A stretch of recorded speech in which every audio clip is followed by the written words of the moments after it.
if you're wondering, I know I look like Ted Lasso. If you don't have Apple TV, I look like a gay firefighter. I'm in a relationship. Me and my girlfriend, we had the celebrity hall pass conversation.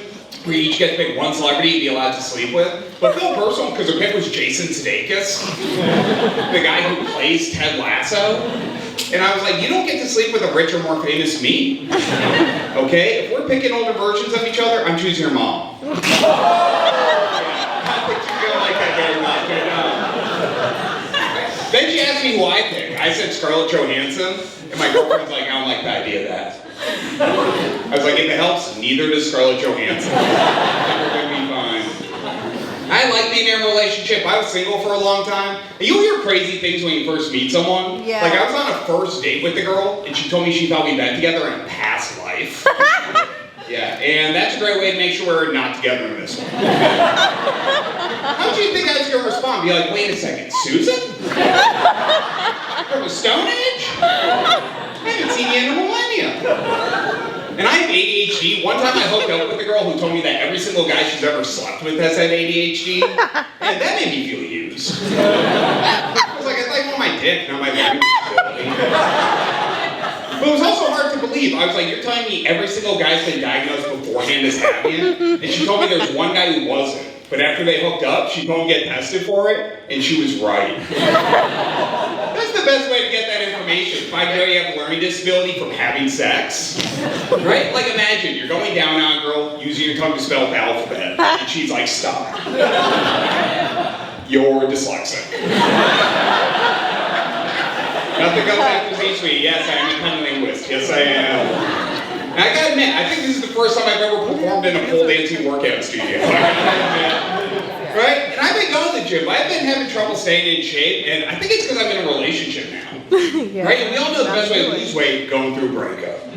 Right? That's why whenever I talk about dieting, my friends are like, oh, should I try keto? I'm like, no, you should try losing Katie. But you also can't break up with your girlfriend to lose weight. That would be crazy. You sit her down, it's like, it's not you, it's BMI. I'm not ready to be a dad bod yet. I'm not. At the beginning of the pandemic, I went through a breakup, and the way that I coped with it is I started working out all the time, became obsessed with dieting and going to the gym. I had a six-pack for a while, right? And I always thought if I got in great shape like that, I would be humble, but then I got abs and went right to my head. The first thing I did was I took a shirtless selfie and I posted it to my Instagram stories.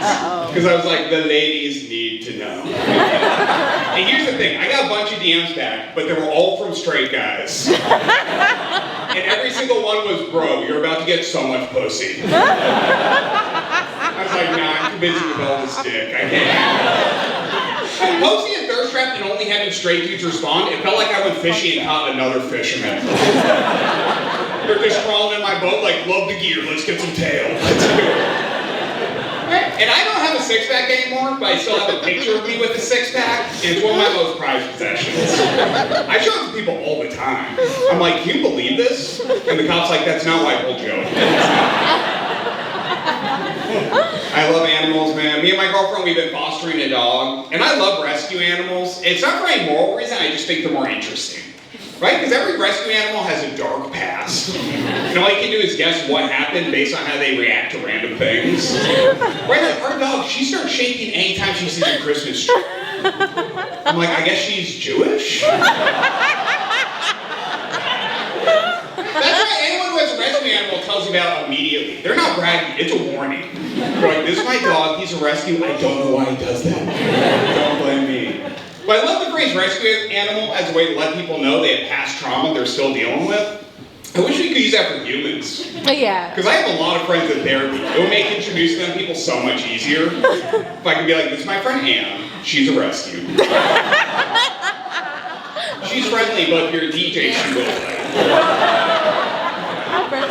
And when I was in college, me and my roommates, we tried breastfeeding a cat. We had just moved into a new house. That night, we're on the front porch, we're drinking. This cat walks up, and we look at its collar. It's the name of an animal shelter 10 miles away. So we're like, oh, he must have escaped. We'll bring him inside, keep him safe, call the shelter in the morning. So we bring him in, and within minutes, he catches and kills a mouse. Oh. And we're like, change of plans, we're adopting this cat. And this is when Osama bin Laden was killed, so we're like, his new name's SEAL Team 6. He's a killer.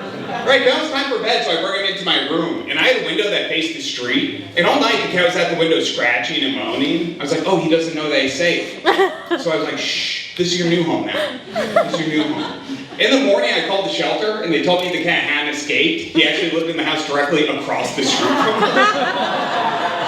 So we thought we rescued him, but really we just kidnapped him. Right, so from this cat's perspective, he went out for a nighttime walk. A bunch of drunk guys grabbed him, brought him in a house, gave him a new name, then put him in a room where he could see his real home. And then I walked up and was like, shh. This is your new home now.